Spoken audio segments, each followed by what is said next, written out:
Hai, Assalamualaikum warahmatullahi wabarakatuh. Hari ini saya membentangkan tugasan individu video MPU 2023 Etika Profesional bagi SEM 2. Okey, pengenalan pada hari ini ialah nama saya Pushri Bagi Santi Khairudin, nombor matrik di 203139 dan kumpulan kelas ialah kumpulan 4, dan kursus yang saya ambil ialah diploma pentadbiran perniagaan. Okey, di sini ada 9 isi kandungan. Yang pertama ialah nama filem, kedua sinopsis filem, 3 masalah etika, dilema dan etika, keempat ialah watak yang terlibat, kelima ialah senarai pilihan untuk watak membuat keputusan, keenam nilai yang diutamakan dan nilai yang diabaikan oleh watak apabila membuat keputusan tersebut, ketujuh sebab mengapa watak membuat keputusan itu, 8 kaitkan keputusan tersebut dengan teori yang dipelajari sama ada sudut konsep, tujuan, kesan dan akibat. Yang kesembilan ialah pendapat sama ada watak membuat keputusan yang betul atau tidak dan berikan sebab. Okey, filem yang saya gemari ialah Titanic. Okey, saya akan menceritakan sedikit tentang sinopsis filem Titanic. Pada tahun 1996, pemburu harta karun Broad Lovett Bill Paxton dan pasukan di atas kapal penyelidikan Kildish mencari bangkai RMS Titanic untuk mencari rantai dan belian yang jarang ditemui, Heart of the Ocean. Okay. Mereka mendapatkan peti besi yang mengandungi lukisan seorang wanita muda yang hanya memakai rantai itu. Ia bertarikh 14 April 1912. Hari kapal itu melanggar gunung ais. Rose Dawson, Calvert Goyer Stewart mendakwa sebagai orang dalam lukisan itu melawat Lovett dan menceritakan pengalamannya di atas kapal itu. Pada tahun 1912, Southampton,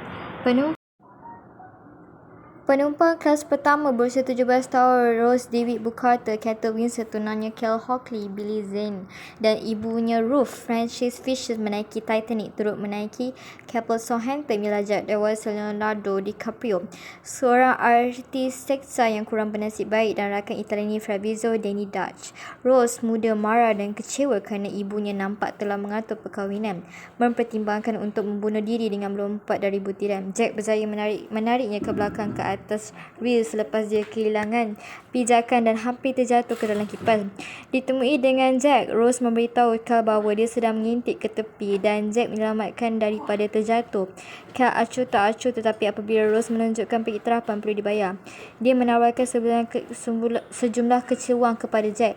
Selepas Rose bertanya sama ada menyelamatkan nyawanya bermakna begitu kecil, dia menjemput Jack untuk makan bersama mereka di kelas pertama pada malam berikutnya bersama beberapa penumpang kelas pertama yang terkenal, termasuk Countess of Rothes, Archibald Gracis Biner Fox, Thomas Andrew, Victor Garber, Molly Brown, Kathy Bates dan George Jacob Extus, Eric Braden dan isterinya. Jack dan Rose membina persahabatan tentatif walaupun Carl dan Ruth berhati-hati dengannya.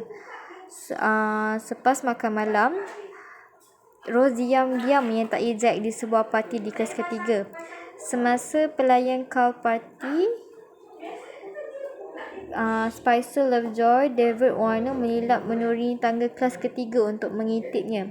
Selepas sarapan pagi yang sangat tegang pada keesokan harinya, di mana Carl menunjukkan kecenderungan ke arah keganasan Rose, menjadi lebih bimbang tentang perkahwinan yang akan datang.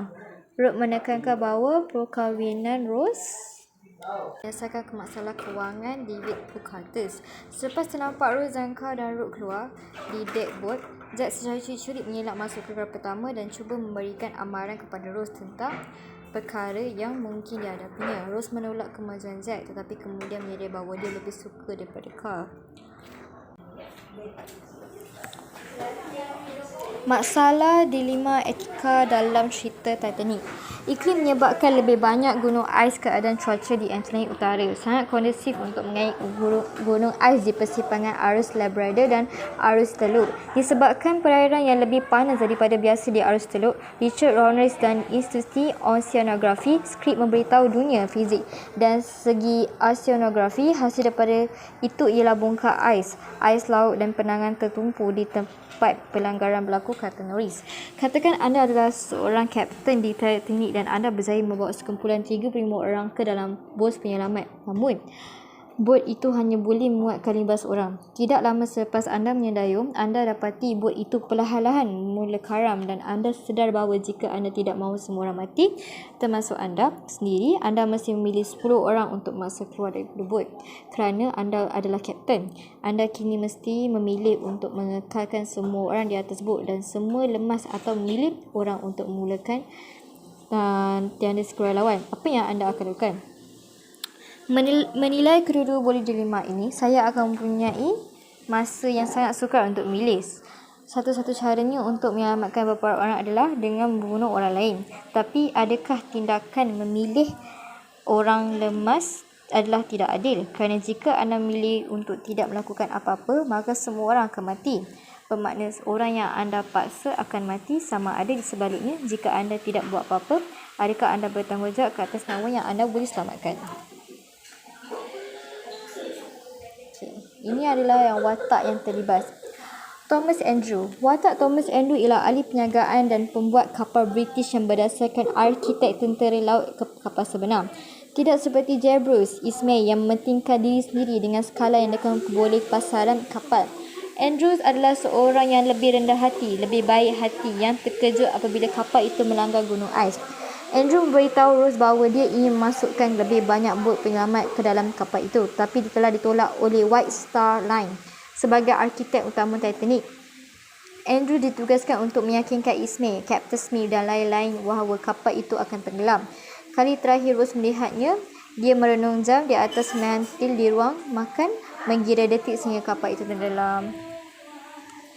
Senarai pilihan untuk watak membuat keputusan. Pam memberi anda masa tetapi minit saja. Mulai saat ini, tidak kira apa yang kita lakukan, Titanic akan meragaskan. Dia dibuat daripada besi, tuan. Saya memberi jaminan kepada anda. Dia boleh dan dia akan melakukannya. Ia adalah kepastian matematik. Tolong beritahu hanya siapa yang anda mesti.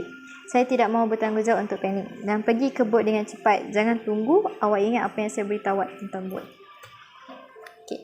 Nilai yang diutamakan dan nilai yang diabaikan oleh watak apabila membuat keputusan tersebut. Keyakinan diri. Thomas Andrew yakin bahawa kapal yang disita dapat menghadapi pada ombak yang memukul kapalnya. Takdir. Thomas Andrew lupa bahawa kuasa alam mengatasi segala-galanya sehingga ia menyebabkan kapal itu merkah kerana melanggar bongkar ais. Okay. Sebab mengapa watak membuat keputusan itu? Terdapat bidang kebimbangan Thomas Andrew yang akan watak tersebut cuba betulkan jika dia mempunyai kemampuan membaling enjin Titanic secara terbalik. Perkara pertama adalah lebih teknikal dan pada akhirnya benar-benar tidak bermakna dalam skema besar perkara, tetapi ia sentiasa menjadi perkara bagi Thomas dan itulah gambaran yang salah tentang pengawal. Pertama, Murdoch yang melemparkan roda telegraf kapal ke sama ada kedudukan penuh atau separuh belakang sebaik saja dimaklumkan kepada kehadiran bongkar ais yang berada di laluan bercharter Titanic ke New York City. Ini tidak berlaku. Murdoch membuat telegraf perintah semula henti ke petunjuk telegraf, enjin dan bilik dandang sambil menggunakan inisial daripada kelajuan kira-kira 21.5 knot untuk mencuba pelabuhan di sekeliling gunung ais. Kaitkan keputusan tersebut dengan teori yang dipelajari sama ada dari sudut konsep, tujuan, kesan dan akibat. Pemenang watak pengarah urusan Bruce Ismay. Saya tidak tahu akan ada banyak simpati untuk Bruce Ismay dan tenggelamnya Titanic, tapi saya fikir sebahagian besar lelaki itu telah mendapat sedikit rap tentang peranan yang kononnya dimainkan dalam bencana itu. Terdapat kekurangan bukti yang menunjukkan bahawa Bruce Ismay dalam apa jua cara mempengaruhi arahan Captain Smith terhadap kapal itu, terutamanya apabila kapal itu bergerak lebih jauh ke barat ke arus Labrador dan beberapa amaran gunung ais yang diterima dan diteruskan oleh pengendali telegraf Wireless Marconi. Terdapat beberapa salah nyata yang dibuat tentang Ismay sepanjang tahun yang mencadangkan beberapa perkara berbeza daripada dia yang ingin merampas anugerah Blue Ribbon untuk kelajuan daripada knot yang sudah tentu adalah omong kosong kerana Titanic 45 knot lebih perlahan daripada Mauritania, juara pada masa itu. Ia adalah peraturan yang mantap bahawa kapten dan tiada orang lain memanggil pukulan ketika di laut. Ismay seorang profesional dan tidak akan meletakkan kapten dalam kedudukan sedemikian. Dapat sama ada watak membuat keputusan yang betul atau tidak dan berikan sebab. Sama seperti Kapten Edward John Smith yang membuat keputusan untuk tinggal bersama kapalnya ketika ia tenggelam. Dalam di sebalik reka bentuk Titanic, arkitek Thomas Andrews turut dengan kapal itu. Walaupun tidak diketahui di mana Andrews meninggal dunia, Cameron menggambarkan kematian di salah satu bilik di kabin Titanic ketika dia berdiri termenung dalam anggukan untuk menunjukkan bahawa kekecewaan arkitek merasakan kegagalannya karya agungnya. Andrew melihat pada saat-saat terakhir sebelum Titanic tenggelam. Cameron berusaha keras untuk mengkaji perjalanan Titanic dari awal sehingga akhir, termasuk impaknya dengan gunung ais gergasi yang menyebabkan akhirnya tenggelam. Filem ini menggambarkan kesannya dengan cara yang sangat tepat, mendapatkan saiz dan kuasa gunung ais dengan betul sambil turut merakam huru hara yang berlaku tidak lama kemudian. Detik-detik sebelum nahas yang menunjukkan ketenangan sebelum kegilaan peserta, bagaimanakah bongkar ais mengikis sisi kapal besar itu. Semuanya sangat nyata, dilakukan dengan baik oleh Cameron dan kru produksinya. Okey, sekian itu daripada saya. Terima kasih.